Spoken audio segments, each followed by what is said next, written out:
Praise the lord, హల్లెలూయా. దేవుని నామానికి స్తోత్రాలు. మీ అందరికీ నా వందనాలు తెలియజేస్తున్నాను. ఈ దినం కొరకు దేవుడు సిద్ధపరిచినటువంటి మాటలు, ప్రియ సహోదరి సహోదరుడా, ఈ దినము నీ యొక్క జీవితం అనేది దేవుడు నీ యొక్క జీవన విధానం బట్టి, నువ్వు చేసే తప్పులను బట్టి ఆయన నిన్నెందుకు సృష్టించాను అని చెప్పి రిగ్రెట్ ఫీల్ అయ్యేలాగా నీ యొక్క జీవిత విధానాన్ని జీవిస్తున్నావా? లేకపోతే దేవుని నామానికి మహిమ తెచ్చుకున్నట్లు ఆయన నిన్ను బట్టి ప్రౌడ్ ఫీల్ అయ్యేలాగా, నిన్ను బట్టి సాక్ష్యం ఇచ్చేలాగా నీ యొక్క జీవితాన్ని జీవిస్తున్నావా అని చెప్పి పరీక్షించుకోమని చెప్పి దేవుడు మాట్లాడుతున్నారు. మనం బైబిల్ గ్రంథంలో దేవుడు దేన్ని బట్టి రిగ్రెట్ అయ్యారు, ఎక్కడ ఏ సిచ్యువేషన్స్లో రిగ్రెట్ అయ్యారు, ఎవరిని బట్టి ప్రౌడ్ ఫీల్ అయ్యారు అని చెప్పి ఒకసారి మనం చూసుకున్నాం ఎగ్జాంపుల్స్. ఫస్ట్ దేవుడు రిగ్రెట్ అయినటువంటి సిచ్యువేషన్స్ మనం చూద్దాము. ఆదికాండము 6:6 మనం చూసుకున్నట్లయితే అక్కడ దేవుడు రిగ్రెట్ ఫీల్ అవుతున్నారు. ఎందుకని? మనుషుల్ని నేను సృష్టించినందుకు నేను రిగ్రెట్ ఫీల్ అవుతున్నాను. ఎందుకనంటే మనుషులు నా యొక్క మార్గమును విసర్జించి వారు పాపం అనేది విస్తరింపజేస్తున్నారు, పాపంలో మునిగిపోయారు అని చెప్పి దేవుడు వారిని ఎందుకు సృష్టించాను అని చెప్పి రిగ్రెట్ ఫీల్ అయినట్టు మనం అక్కడ ఫస్ట్ సిచ్యువేషన్ చూస్తాము. ఇంకో సిచ్యువేషన్లో మనం చూసుకున్నట్లయితే మొదటి సమయాలు 15-11 మనం చూసుకున్నట్లయితే అక్కడ దేవుడు నేను పశ్చాత్తాపడుతున్నాను, సౌలుని అభిషేకించి రాజుగా చేసినందుకు సౌలు నా మార్గములను విసర్జించి నా యొక్క ఇన్స్ట్రక్షన్స్ అనేవి ఫాలో అవ్వకుండా తన యొక్క సొంత స్వచిత్తం చేశాడు, నేను రిగ్రెట్ ఫీల్ అవుతున్నానని చెప్పి దేవుడు ఇక్కడ 2 సిచ్యువేషన్స్లో మాట్లాడుతున్నాడు. నీ యొక్క యాక్షన్స్ అనేవి జీవన విధానం అనేది దేవుడు ఇక్కడ ఈ యొక్క 2 సిచ్యువేషన్స్లో రిగ్రెట్ ఫీల్ అయ్యేలాగా నీవు కూడా ఆయనకి రిగ్రెట్ ఫీల్ అయ్యేలా చేస్తున్నావు. నిన్ను బట్టి ఒకసారి పరిశీలన చేసుకో. బైబిల్ గ్రంథంలో ఇంకా మనం చూసుకున్నట్లయితే బైబిల్ గ్రంథంలో దేవుడు ఎవరిని బట్టి ప్రౌడ్ ఫీల్ అయ్యారు, ఎవరిని బట్టి ఆయన నామానికి మహిమ వచ్చిందని చెప్పి ఆయన ఆనందపడుతున్నారు, సాక్ష్యం ఇస్తున్నారు అంటే మొదటిగా మనకు గుర్తొచ్చే పేరు ఏంటంటే యోబు గ్రంథంలో 1:8 మనం చూసుకున్నట్లయితే అక్కడ దేవుడు సాతానుకి సాక్ష్యం ఇస్తున్నారు. ఏంటంటే భూమి మీద యోబు లాంటి మనిషి ఇక్కడ ఎవరు లేరు, అతన్ని వంటి నీతిమంతుడు ఎక్కడ ఈ యొక్క భూమి మీద లేడు, తను దేవుడికి భయపడతాడు, చెడుతనాన్ని విసర్జించినటువంటి వాడు అని చెప్పి దేవుడు యోబుని బట్టి సాక్ష్యం ఇస్తున్నాడు. ఇక్కడ దేవుడు సాక్ష్యం ఇవ్వడం అంటే ఎంత గొప్పతనం అంటే దేవుడు ఎంత ప్రౌడ్ ఫీల్ అవుతున్నారు యోబుని బట్టి. మనము బైబిల్ గ్రంథంలో ఇంకా చూసుకున్నట్లయితే అబ్రహాంను చూద్దాం. అబ్రహాంను మనం చూసుకున్నట్లయితే గాడ్ ఏం చేశారు, అతన్ని విశ్వాసులకి తండ్రిగా పెట్టారు. అంటే తన యొక్క విశ్వాసాన్ని బట్టి గాడ్ ఎంతో ప్రౌడ్ ఫీల్ అవుతున్నారు.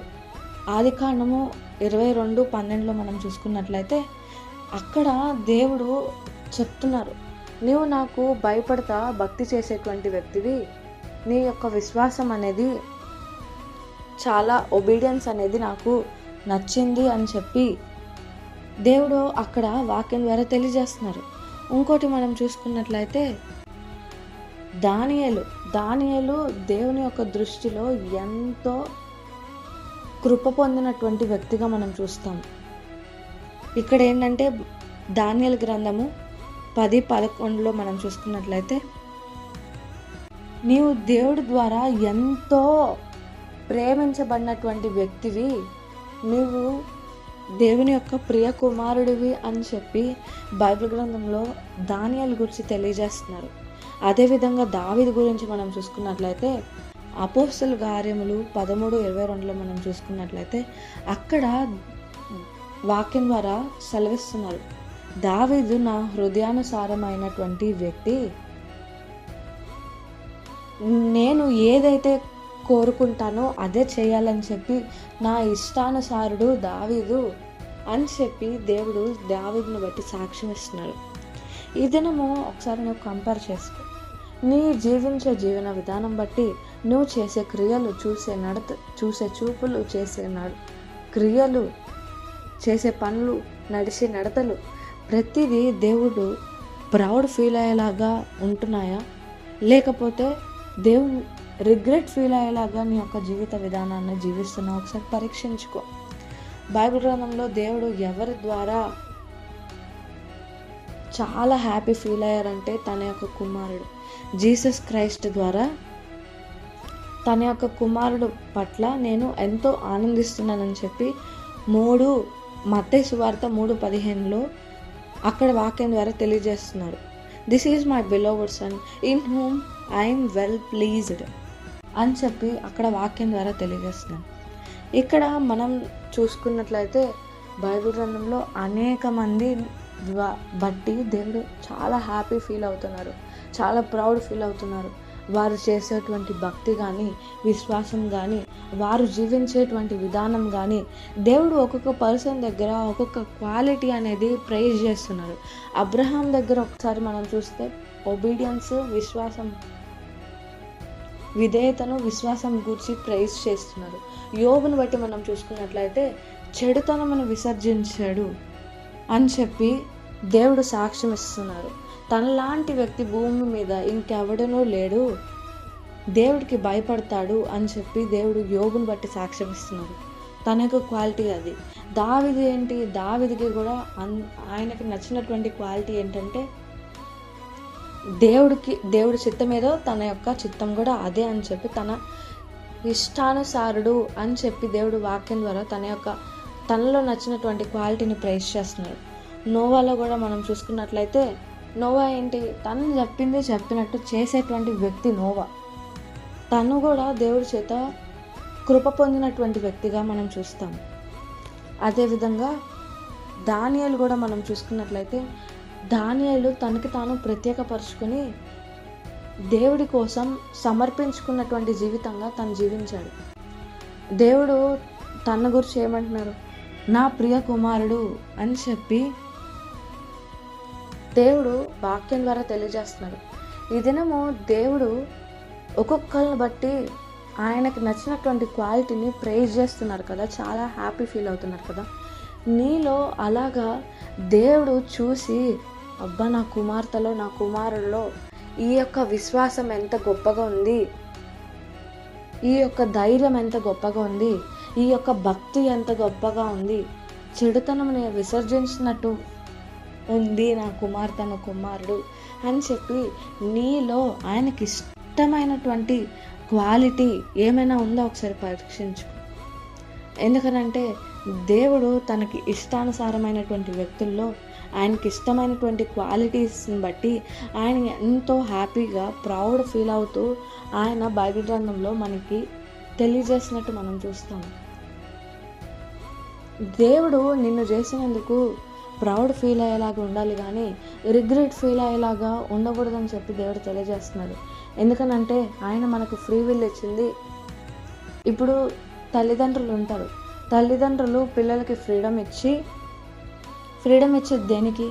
వారి మీద నమ్మకం ఉంటుంది. ఓకే, నా పిల్లలు తప్పు లేరు, నా పిల్లలు నా యొక్క చేయి దాటి వెళ్ళిపోరు అని చెప్పి తల్లిదండ్రులకు నమ్మకం ఉండదు. అలాగే మన తండ్రి అయినటువంటి దేవుడికి కూడా మన మీద నమ్మకం, మనకి ఫ్రీడమ్ ఇచ్చారు. ఫ్రీడమ్ ఇచ్చి ఓకే నా కుమార్తె నన్ను ఎంతగానో ప్రేమిస్తాడు, నా కుమారుడు ఎంతగా ప్రేమిస్తాడు కాబట్టి నన్ను హృదయపూర్వకంగా నన్ను సేవిస్తే చాలు అని చెప్పి దేవుడు కూడా అదే కోరుకుంటున్నారు. ఈ దినము నిన్ను బట్టి ఆయన ప్రౌడ్ ఫీల్ అయ్యేలాగా నీ క్రియలు ఉన్నాయా, రిగ్రెట్ ఫీల్ అయ్యేలా క్రియలు ఉన్నాయా ఒకసారి పరీక్షించుకో. ప్రౌడ్ ఫీల్ అయినటువంటి జీవితాలు ఎలాగా ఉన్నాయి, ఎట్లాగా దేవుడి చేత కృప పొందినటువంటి వ్యక్తులు ఉన్నారు చేశారు. నీవు ఈ దినము ఎట్లా ఉన్నాయి నీ క్రియలు ఒకసారి పరీక్షించుకో. నీ మాటల ద్వారా, నీవు చేసే క్రియల ద్వారా, చేసే భక్తి ద్వారా దేవుని నామానికి మహిమ తెస్తున్నావా? మేబీ నువ్వు దేవుడికి ఏమైనా రిగ్రెట్ ఫీల్ అయ్యేలా చేసావేమో ఒకసారి పరీక్షించుకో. ఎందుకనంటే రిగ్రెట్ ఫీల్ అయ్యేటువంటి క్రియలను చేసుకుంటే నినివే పట్టణస్థులు ఎలా రిపెంట్ అయ్యారో నీవు కూడా అలా రిపెంట్ అయినప్పుడు ఆయన నీ మీద ఉన్నటువంటి కోపాన్ని ఆయన మెర్సీ అనేది చూపించేటువంటి వ్యక్తిగా ఉంటారు. నీ మీద జాలి చూపించేటువంటి వ్యక్తిగా ఉంటాడు. ఆనాడు ఆయన రిగ్రెట్ ఫీల్ అయినప్పుడు వాళ్ళకి పట్టిన గతి ఏంటో మనం చూసాము. ఫస్ట్ టైం దేవుడు రిగ్రెట్ ఫీల్ అయినప్పుడు ఫ్లడ్ని పంపించి ఆయన వారందరినీ హతం చేసినట్టు మనం చూస్తాము. సౌలు సంగతి కూడా మనం చూసుకున్నట్లయితే దేవుడు ఆయన చెయ్యి విడిచిపెట్టేశాడు. సౌలు చెయ్యి విడిచిపెట్టినప్పుడు ఏమైంది? శత్రువుల చేతికి తనని అప్పగించేశారు. అదేవిధంగా నీవు దేవుడికి బాధ కలిగించేటువంటి క్రియలు నువ్వు చేస్తున్నావా? దేవుడు రిగ్రెట్ ఫీల్ అయ్యేటువంటి క్రియలు నువ్వు చేస్తున్నావా? అయితే దేవుడిని చెయ్యి విడిచిపెట్టేస్తానని చెప్పి దేవుడు మాట్లాడుతున్నారు. ఎందుకనంటే ఆయన చెయ్యి విడిచిపెడితే నీ యొక్క జీవితం ఎట్లా ఉంటుందో అది ఇమాజిన్ చేసుకోవడానికి కూడా చాలా ఘోరంగా ఉంటుంది. నీవు దేవుడు ఆయన చెయ్యి విడిచిపెట్టే లాస్ట్ సెకండ్లో ఉన్నావేమో, చెయ్యి విడిచిపెట్టే సిచ్యువేషన్స్ క్రియేట్ చేసుకుంటున్నావేమో. ఆయన నీ లైఫ్లో ఆయన ఎందుకు బ్లెస్ చేశారని రిగ్రెట్ ఫీల్ అవుతున్నారేమో. ఆయన నిన్ను ఇట్లాగా నీ యొక్క లైఫ్ ఇట్లా లీడ్ చేసినందుకు ఆయన రిగ్రెట్ ఫీల్ అవుతున్నారు. ఎందుకంటే నీవు ఆయనకి నచ్చినట్టు నువ్వు ఉండట్లేదు, ఒబే చేయట్లేదు, విశ్వాసం కనపరచట్లేదు, భయపడుతూ భక్తి చేయట్లేదు. నీలో ఏ క్వాలిటీస్ ఆయనకి రిగ్రెట్ ఫీల్ అయ్యి చేస్తున్నాయో ఒకసారి పరీక్షించుకుని నినివే పట్టణస్థులు ఎట్లాగ రిపెంట్ అయ్యారో అట్లాగే నిన్ను కూడా రిపెంట్ కామని చెప్పి దేవుడు మాట్లాడుతున్నారు. ఎందుకనంటే ఆయన నిన్ను ఎంతగానో ప్రేమిస్తున్నాడు. ఆయన నీ పట్ల ఎన్నో గొప్ప ప్రణాళికలు, గొప్ప ఉద్దేశాలు కలిగి ఉన్నారు. ఆయన నీ చెయ్యి పట్టుకునే ఉండాలి అని చెప్పి ఆయన కోరుకుంటూ మరలా నిన్ను ఎంతగానో ప్రేమిస్తున్నారు. కాబట్టి నీ క్రియలు నా హృదయాన్ని గాయపరుస్తున్నాయి, నీ క్రియలే నీ మీదకి ఉగ్రత తీసుకొచ్చేలాగా చేస్తున్నాయి, నీ క్రియలను సరి చేసుకో, నా చెయ్యి విడిచిపెడితే ఎట్లాగుంటుందా అని చెప్పి తెలియజేశాను, నా హస్తం తోడుకుంటే వారి యొక్క జీవితాలు ఎలా ఉంటాయి అని చెప్పి తెలియజేస్తున్నాను. ఈ దినమైనా కానీ నీ యొక్క క్రియలు సరి చేసుకో, ఎందుకంటే నేను నిన్ను ఎంతగానో ప్రేమిస్తున్నాను. నీ క్రియలు నా యొక్క చేతిని విడిచిపెట్టేలాగా చేస్తున్నాయి, నన్ను బాధపెడుతున్నాయి నీ క్రియలు అని చెప్పి దేవుడు మాట్లాడుతున్నారు. దేవుని బాధ పెట్టేటువంటి క్రియలు చేస్తున్నావా? ఒప్పుకుని విడిచిపెట్టు. ఆయన నీ మీద కృపా కనికరం చూపిస్తానని చెప్పి దేవుడు మాట్లాడుతున్నారు. సమయం చేతిలో ఉన్నప్పుడే నీ యొక్క చేసినటువంటి ఆయన గాయపరిచినటువంటి క్రియలు ప్రతిదీ ఒప్పుకుని విడిచిపెట్టు. ఆ దినం నినివే పట్టణస్థుల మీద ఎట్లాగా దేవుడు కనికరం చూపించాడు, ఈ దినం దేవుడు నీ మీద కనికరం చూపించి ఆయన హస్తం, బలిష్టమైన హస్తము, ఆయన రెక్కల చాటున నిన్ను దాయాలని చెప్పి కోరుకుంటున్నారు. ఎందుకనంటే ఆయన చెయ్యి విడిచిపెట్టినట్లయితే నీవు ఎవరి చెయ్యి పట్టుకోవడానికి ఎలో చేస్తున్నావంటే అపవాది చెయ్యి నీ చేతిని పట్టుకోమని చెప్పి ఎలో చేసినట్టే. అపవాది నిన్ను ఎప్పటి నుండో గర్జించే సింహం వల్లే నిన్ను నరకానికి లాక్కు వెళ్ళాలి అని ఎప్పుడు ఏ ఒక్క చిన్న ఛాన్స్ దొరుకుద్దా అని చెప్పి చూస్తున్నాడు. కానీ నీవు ఆ ఛాన్స్ ఇస్తూ దేవుడు నీ చెయ్యి పట్టుకుని ఉన్నారు కాబట్టి ఇంతవరకు వాడికి నీ మీద అధికారం లేదు, నీ దగ్గరికి రావడానికి వాడికి తోవ అనేది లేదు. కానీ నీవు చేసేటువంటి క్రియలు దేవుడు నీ చేయి విడిచిపెట్టేలాగా పట్టుకున్నందుకు రిగ్రెట్ ఫీల్ అయ్యేలాగా చేస్తున్నాయి. ఆయన బాధతో ఈ దినం నీతో మాట్లాడుతున్నాడు. నేను నిన్ను ప్రేమిస్తున్నాను కుమార్తె, నేను నిన్ను ప్రేమిస్తున్నాను నా కుమారుడా, నన్ను గాయపరుస్తున్నావు, నీ యొక్క తప్పులను ఒప్పుకొని విడిచిపెట్టు, నా ఉగ్రత నుండి తప్పిస్తాను, నా యొక్క హస్తం నీకు తోడుగుంచుతాను, అపవాది నుండి నీకు కాపుదల నీకు ఇస్తాను అని చెప్పి దేవుడు మాట్లాడుతున్నాడు. ఈ దినము నువ్వు ప్రార్థించి దేవుడి సన్నిధిలో ఒప్పుకుని విడిచిపెట్టినప్పుడు ఆయన్ని గాయపరిచినటువంటి గాయాలను నీవే ఒప్పుకొని మాన్పేలాగా నీ యొక్క భక్తి విధానాన్ని మార్చుకో.